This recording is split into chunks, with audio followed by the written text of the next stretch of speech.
Everyone. Welcome to the first ever Sleepwalkers podcast episode. This is your host, Chris, along with your other hosts, Ken and Jared. Hello, how's it going? What's up? What's up? And on this podcast, we are going to be talking about everything from the paranormal to the haunted and the unknown. On this first episode, we are going to be talking about the mass disappearances that are occurring all over the United States. According to the National Missing and Unidentified Person System, there are over 600,000 people who are legally declared missing every year. About 89 to 92% of those cases are found either dead or alive. This still leaves a large number of people that are unaccounted for, meaning they were never found or any evidence after their disappearance, they simply just vanished. These people are going missing from major rural areas and national parks where the potential to be spotted or seen by someone else in the vicinity is still very high. What really brought this to the public spotlight was the missing 411 phenomenon, which was first introduced by David Paulides. Paulides is a retired law enforcement officer and lead researcher for the missing 411 phenomenon. Before his research into the missing 411, Paulides began his research into searching for Bigfoot, which I think is a pretty significant detail, and we're going to touch about this later on in the episode. The missing 411 phenomenon is a collective report of missing persons that occur in national parks, rural areas, and large reserved public land. There are two main documentaries that delve deeper into this, and they have several missing cases that are quite significant on them. And if you haven't already watched these documentaries, I highly suggest that you do so because they provide a lot of valuable information. So what makes these disappearances so significant is the large number of cases and the strange circumstances that surround them. And some of these that make them so peculiar, a lot of them have a lot of similarities with them. And we'll touch about that one in a bit.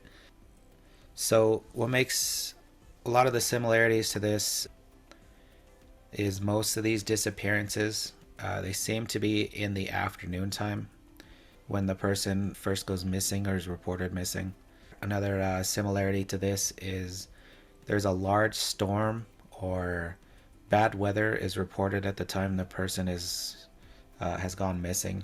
And in many of the cases, right under the nose of those people traveling with the missing person, they seem to just vanish, almost as if they're right in front of them or they were just right behind them. It's not like they were, a couple miles ahead. No, they were within shouting distance of their traveling partner. A lot of the missing persons are people who are avid outdoors people, and they have a very good layout of the land that they're on, which is it's normally in their neck of the woods. They're not in some random location that on vacation. It's usually where they travel to frequently. When some of the missing bodies do show up, it's usually in the same area that has already been searched by search and rescue. A lot of the people that do show up, they have removed their clothing and their footwear, and this is even the case in winter conditions. Another significant fact is the children that seem to go missing are found at impossible distance from where they were reported missing. They are found thousands of feet different altitude. They're found several miles away inside of almost blizzard-like conditions, several feet of snow, things like that. And many of the people who have gone missing were considered experienced outdoorsmen or hunters. Like I mentioned, it's usually their turf, their terrain that they've traversed multiple times, and they still wind up missing. What is most bizarre about the locations of where people are going missing is it seems to be in concentrations in certain areas of the globe. The most well-known missing hotspots for missing people is in Yosemite National Park in California. So Paulides, he's never suggested a cause of the phenomenon. He has stated multiple times that the most difficult part of these cases is the lack of help from the National Park Service, which is a branch of the Department of Interior. He goes on to say that he doesn't suspect some grand conspiracy to this phenomenon, but we have differing opinions about this. The rangers on the ground may not have any idea what is happening, but there's definitely people in higher positions in the government that have some type of idea on what is happening. Missing 411 phenomenon is similar to the UFO phenomenon. There is apparently evidence that the federal government has but will never openly release to the public. So earlier we talked about Paulides starting his work creating the North American Bigfoot Search Group, and I believe this is relevant because Paulides must have seen the correlation between all the missing persons and Bigfoot sightings. If Paulides would have simply came out and tied all the disappearances with Bigfoot, he might not have been taken seriously in the beginning, which is why he may never come out and definitively say that these people were linked to Bigfoot. So this is kind of our take to the missing 411, and Ken and Jared are going to share their opinions on it as well. And what I find the most interesting part to this is there seems to be hotspots in certain areas throughout the globe. The fact that there is a concentration of these locations could have several different possibilities. It is possible that an intelligent species could be grabbing them and taking them somewhere. There may be a central spot or underground entrance in these hotspot locations that could lead to a large number of networked underground tunnels. It is possible that they take them underground and using them for testing purposes. I don't think that whatever's taking them is using them as food sources, just because there is still missing people that eventually do turn up. And I think if they're eating them, you wouldn't find anything at all. And there's another theory, one that is tied to famous locations throughout the world. Many people attribute some of the world's most famous landmarks to being generators for electricity, such as Stonehenge, Pyramids of Giza, the Mayan ruins. These energetic hotspots located throughout the world. Lots of paranormal and UFO activity observed at these locations. There could be many locations where these disappearances occur that generate lots of energy vortexes, and these vortexes open up as portals or where UFO activity can occur. These areas could also have lots of iron inside of them, which also is a good generator for energy. These people could have simply just walked right into a wormhole or a portal, which would explain why when people do show up in the same vicinity as their search party, it's because their clothes are removed. And this could be possibly because wherever they do disappear to, it's a warmer climate. And it also explain why only a certain number of people do turn up, and it's because they found their way back into the same reality that we're in, and the rest of them just never are able to find this entrance back. So this is kind of my take about it. I'm going to go ahead and give it over to Ken. What do you think is going on, Ken? Well, first I'd like to say, well, this, like Chris was saying, the first podcast, and I think it's a podcast to help open your minds and just to get people thinking and talking. Chris actually turned me on to David with Missing 411, so it's a really good resource to find out about a lot of things that have been going on. And I don't know, I think that the Bigfoot myths and all the paranormal things that happen, they are with people that are strong outdoorsmen and outdoors women, outdoors people. And there's something read somewhere that they noted a lot of disappearances are in a close proximity to water, and sometimes these areas where they disappear have like orbs or lights, or like bright lights, almost like at the edge of the water or in the water itself. And these things can't be explained, but I don't know, it just kind of makes you wonder what's going on in the water, because it's not it's not an easy place to really, whatever you call it, like I don't know what the word is I'm trying to say. But when you're out doing your investigations, it's a little harder to do it in the water. Right. It's like you kind of like lose like the tracking a little bit. Yeah, it's not like you can post up somewhere and just watch one area when it's happening in a place you can't see. But Yeah, so I think there's a lot to it. I think, when some people, when they have Bigfoot sightings, they kind of just say they disappear, or they'll see lights, like little orbs around the figure that they think is Bigfoot or any unexplainables like that. And there's electromagnetic, events where strange activities happen, and I don't know, there's just a lot of strange things that can't be explained.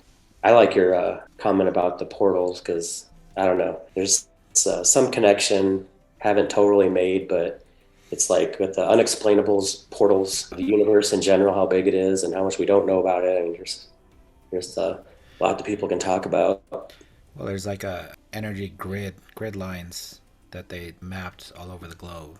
Obviously, having portals would definitely explain the Hmm. total disappearance of someone, and then in the same vicinity, they're found And caves too, for that matter. caves. So yeah, It's almost a natural portal. If you don't know where the entrance is, you're not going to find there's something, enters a cave system and you don't know where the entrance is, but it's the entrance that's used a lot. definitely. So a lot of unexplainables out there. Yeah, and a lot of the cases, we were talking about one the other day where there was three kids that went missing here in the Santa Fe Basin, Hmm. and Santa Fe Ski Basin. When they were interviewing them for the local paper, one of them said that they thought they were being chased by a bear, and then another one of the kids mentions that they didn't want to come out of hiding because when the investigators found them, they were actually hiding. And when they asked them, why were you hiding, they said because they didn't want to. They were hiding from the gorillas. Yeah, the Uh, gorillas, and how kids are really honest yeah. in So the way they think. So that's a big gorilla, hairy gorilla. yeah. It makes you think of Bigfoot. So Well, and then if you don't want to chalk it up to portals, you can chalk it up to possibly like something like a Bigfoot taking these people to these caves, like you mentioned, where the entrances are, and easily. I don't know why a Bigfoot would take them and then bring them back. Kind of have like a little bit of contradicting there, but yeah. did you have any cases that you wanted to talk about? Well, no, one that got my attention when we first started talking about doing this stuff was the Skinwalker Ranch. It's in like the northeast corner in Utah, and it's also known as the Sherman Ranch. I think Skinwalker Ranch, more over that. That kind of talks about a lot of paranormal activities and UFO sightings and just a bunch of unexplainables. And this ranch is surrounded by reservation land. There's a lot of history and culture practices with how the Indians did stuff way back. And this one, it says in 1860 there were two tribes that they had a treaty, and their treaty was about to come up, so they had to renew it or disband or however you say that. So it was the Navajos and the Ute tribes. So I guess they ended up breaking their treaty that they had, and the Navajo tribe cursed the land in the form of skinwalkers there. So I guess that's how Skinwalker Ranch got the name. If you're not familiar with skinwalkers, it's like a curse that's supposed to be harmful, and they put it on. Well, it can you can disguise yourself as a skinwalker in the form of like animals. Usually, I think is what it is. So that's Like a shapeshifter? that could explain a lot of the strange occurrences at the Skinwalker Ranch.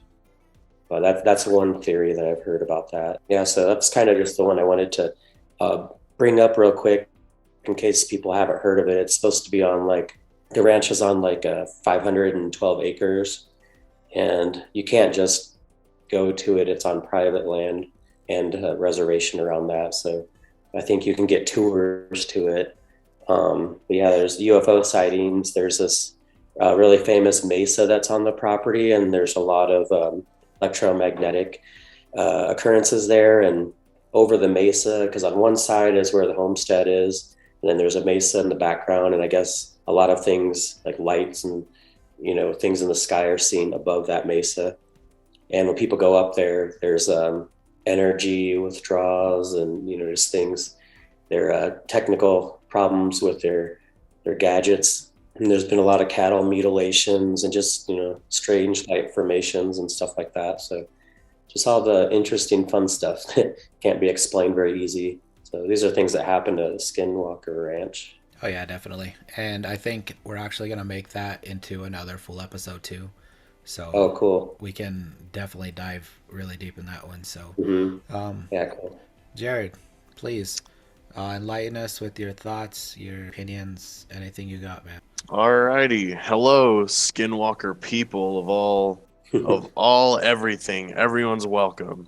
I just wanted to touch on a few topics of the 411. I think that, I'm someone that thinks kind of as the devil advocate in the group, and to me it's just very interesting that a lot of these people are avid outdoorsmen, and they end up in these predicaments. I think all of us, all three of us being avid outdoorsmen and being a part of that lifestyle and having a good connection with Mother Nature herself. I mean, we all know that Mother Nature is the most beautiful and the most ugly place to be. You Mhm. can have the best time in the world, and then Mother Nature can work against you and make the most beautiful circumstances turn into your worst nightmare. And, a lot of these people were avid outdoorsmen, and in one aspect you have to think like, dang, they knew this territory, they knew everything about the land theoretically. But I think a big thing just thinking is, I've been in this situation where panic sets in. When panic sets in, you're low on water, and a lot of the people that live in urban environments don't understand the temperature change.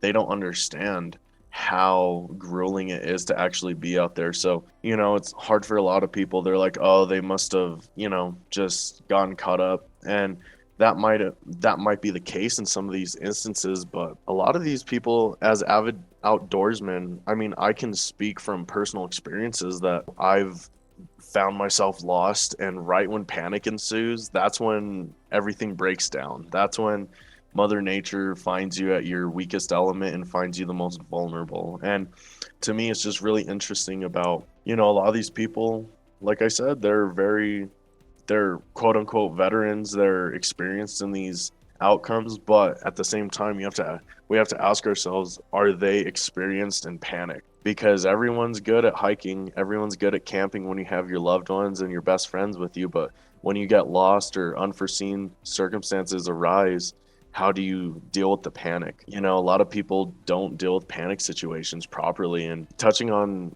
the UFO sightings and stuff, I've done a lot of research, and I'm an avid believer that almost everyone that's seen Bigfoot sightings, they've seen anything of that sort of supernatural, there's also been sightings of UFOs a day before, the day after, the same day.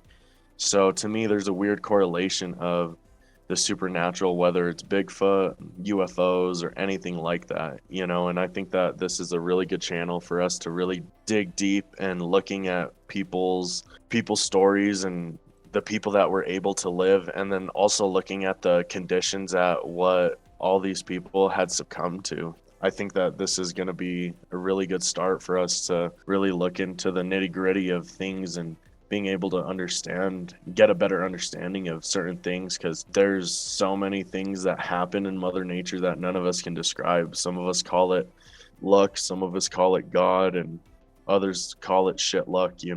Absolutely. And I like the fact that you brought up about the panic in situations because it is very easy to lose your composure, especially if you start feeling that sense of survival coming in. You get lost from someone, your trail's all of a sudden not looking familiar at all, which Yeah. is a really important factor because I think all of us can relate is we all think we're Superman and we can make it, but I think survival and making it are just totally two different things. You don't know how you're going to react in certain situations. As you touched on the UFO sightings, I think that's pretty significant as well as you hear about reports of UFOs. Yeah. And I think it's very unique that we're in the North American continent, but throughout almost every continent, there's similar beings that are described as Sasquatch. You hear about all kinds of stuff to in Japan, there's in China, in Russia, there's sightings of either Sasquatch or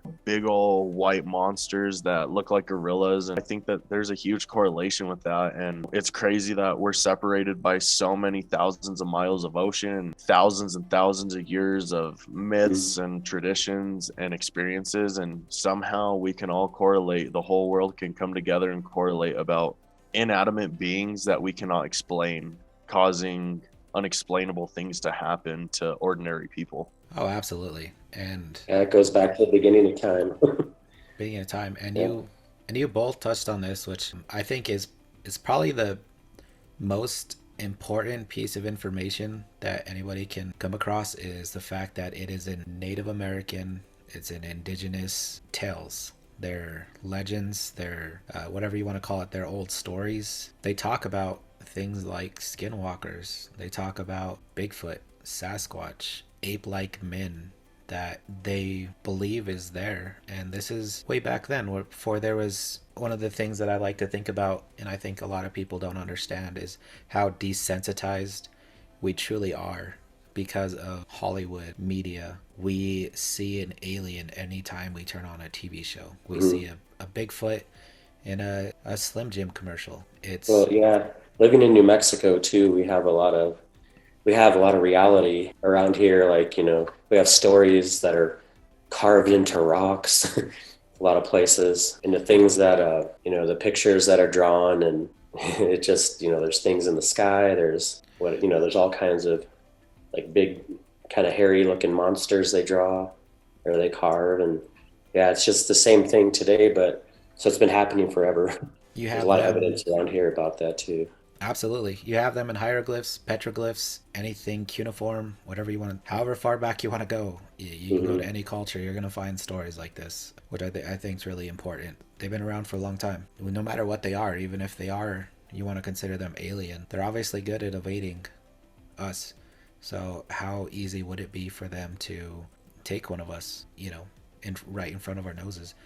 One of the cases right here in Santa Fe, they talked about one of the hunters, and he was on a hunting party with two of his buddies. He stayed while the other two flanked the game that they were hunting, and when they came back, the guy was missing. He never left the camp. He was there, I think, within eyesight of the vehicle that they were all driving in, and he simply just vanished. And it's I don't not think he like, was ever found either, was he? no, I don't believe they ever found that gentleman. And I know that they had a shout out to all the search and rescue and all the volunteers that go on these search and rescue missions. They spend a lot of money to go and search for these. It's not like it's their buddies going out looking for them, maybe a couple cops. Like it's an actual search and rescue professionals. And one other thing that I wanted to talk about that I didn't really bring up was Politis talks about how the lack of help from the National Forest Park Rangers, but there are cases that they do talk about where the FBI gets involved. Those are the peculiar cases, because I don't know the full extent of what criteria meets for the FBI to get involved, but there's certain cases that make it very peculiar for everybody involved, because the FBI shows up, I think they do their own thing, and I don't think they correlate too much with the search parties or with the families of them, and I don't know how much information they share afterwards. But those are the cases that I feel that have some paranormal type element to it, because obviously you've heard about the Men in Black, where after a UFO sighting they show up to the victim or victims. The reports that come from these people are, kind of shocking, where they ask them very questions, and they seem almost animatronic. They don't seem human-like, these Men in Black, and I don't think most of the time they produce any type of credentials. Stuff like that, I know it's casting a big web, and you're trying to figure out, you're throwing a lot of it into it, but like I said, there's peculiarities to the whole phenomenon, and when you throw in tidbits like that, it kind of makes you wonder about the whole prospect of it. Yeah, could the aliens already be here in human form? Could they be here? Could they be the ones taking people? I mean, you hear about people missing time all the time from UFO abductions. How easy would it be for them to do something similar, taking people right out from under their noses? What they think is under their noses, but it might not be. They might be a whole They might have witnessed an actual abduction, but whatever happens to the victims, they just don't remember it. And it feels like they had just lost the person, even though there might have been good 30, 45 minutes, maybe a couple hours in between from when they think they lost them to when they actually come back to reality. Yeah, and real quick, something that I want to touch on is us being. I know that Ken's from Illinois, I believe, but we all have our heart in New Mexico, and something that I think that is really big to speak upon is the Santa Fe prison riot, because there's so many reports of prisoners who have testimony. There's National Guardsmen, there's actual prison guards that have testimony that the phenomenon that happened there wasn't just human on human. The things that transpired in that prison were very, very evil. And there's been reports of many witches, curanderos that go there, and they swear up and down that the land on that is cursed by the natives when the conquistadors came. And supposedly, one of the most evil beings that ever was to walk this earth or any other spiritual land is the reason that happened. I've heard and I've read many stories about there's just things that can't be explained that transpired. And I think that what if it's all connected together? What if it's not just separate beings? What if it's all one thing? And what is the influence that they have on all of us as a society? What have they infiltrated? 100% agree with you.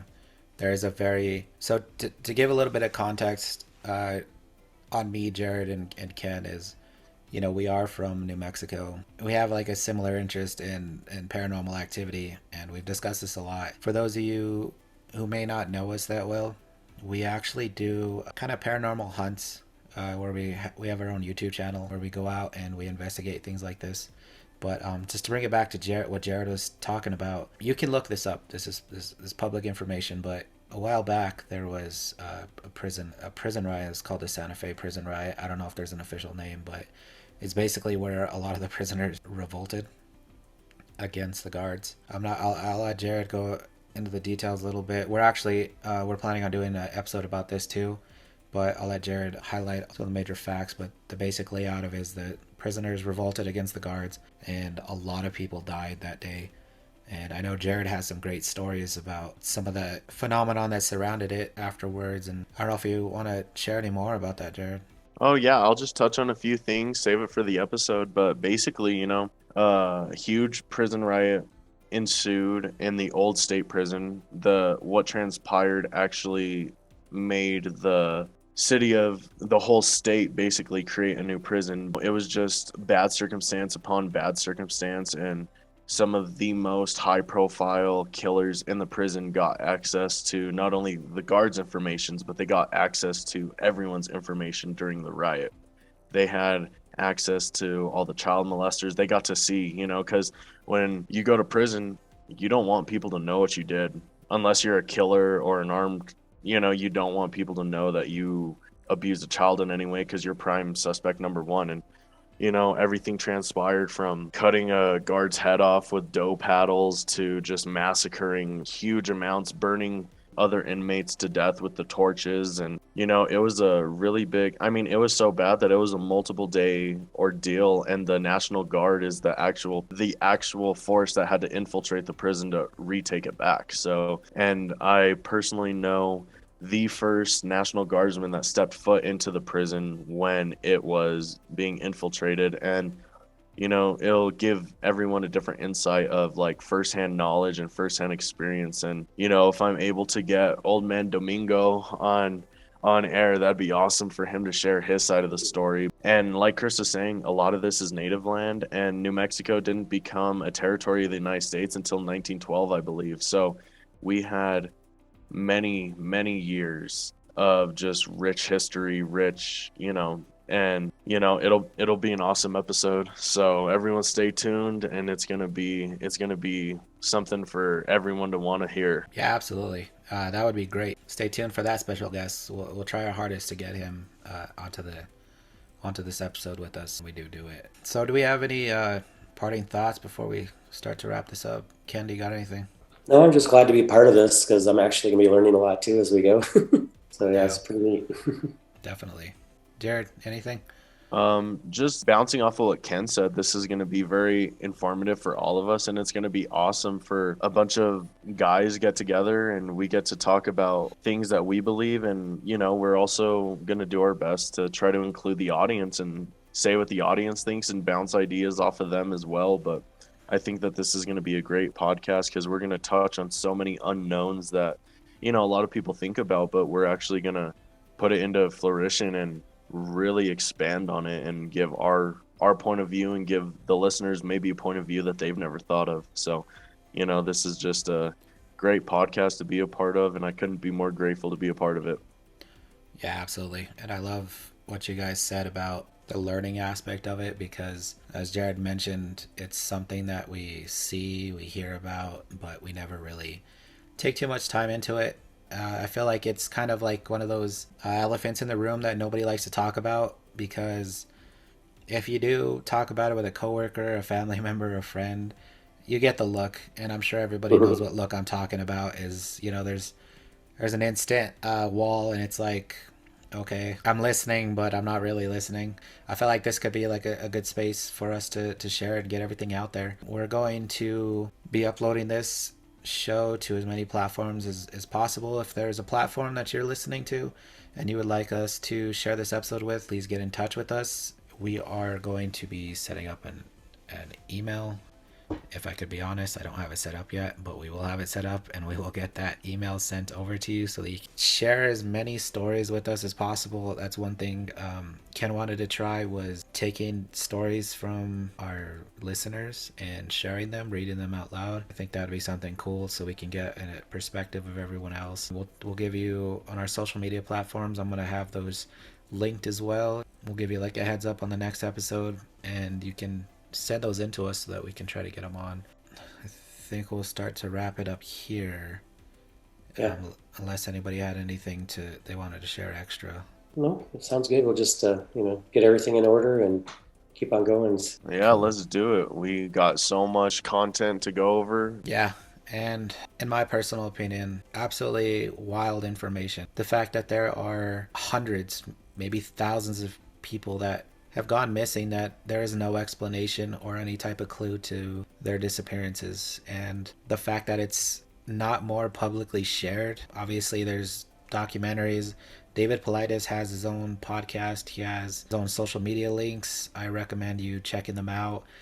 He's constantly sharing his own stories, his own cases that he's done the full research on. So I highly recommend checking those out. And I feel like this needs some type of official inquiry from some federal authorities or a three-letter agency beyond where it's at today. And as both Ken and Jared has mentioned, it's very easy to chalk up some good explanations to what might be occurring with each of these cases, which I would definitely agree that there's probably a large number of those that have valid explanations, as Jared touched about earlier. However, the cases that are so peculiar and that they have such odd similarities, I feel are very significant, and it could be possible explanations to a world that we do not understand. And like I said, I feel like we're just so highly connected that we've become desensitized by the internet and by media that we kind of just don't chalk it up. We don't really we don't talk about it. So as we've already mentioned, let us know what you think about this phenomenon. Please join Sleepwalker's social media channels and write to us and send us your thoughts, your opinions, any stories that you might have, if any type of relations you might have to this, connected to this somehow. This is going to wrap up this episode on the Missing 411, Sleepwalker's first ever podcast. We would like to invite you to join us for the next episode, where we're going to be talking about Dulce, New Mexico. And that is actually going to be, I think it's going to be a great episode as well. So Dulce is a rumored secret underground facility where both government and alien creatures work side by side, working on human beings like science projects. So I think that's going to be something fun to talk about. We're hopefully going to have our other host joining us on that episode. We got to work the details with him. He's a busy man. And so we kind of just wanted to end this episode and thank everyone for listening. Please subscribe and like this episode to help us get it out as far as possible to more sleepwalkers just like yourself. And we're going to try and get a show out at least once a week, as long as everybody's schedule can keep working out for us. We also have an online shop where you can get sleepwalker gear. It's at sleepwalkershop.com. We have a YouTube channel, like I mentioned, where we're going out and exploring different areas. That'll pretty much do it for us. So we'd like to thank you. And until next time, these are your hosts. My name is Chris. We got Ken and Jared. Thank you. Thanks for tuning in. Stay weird, people.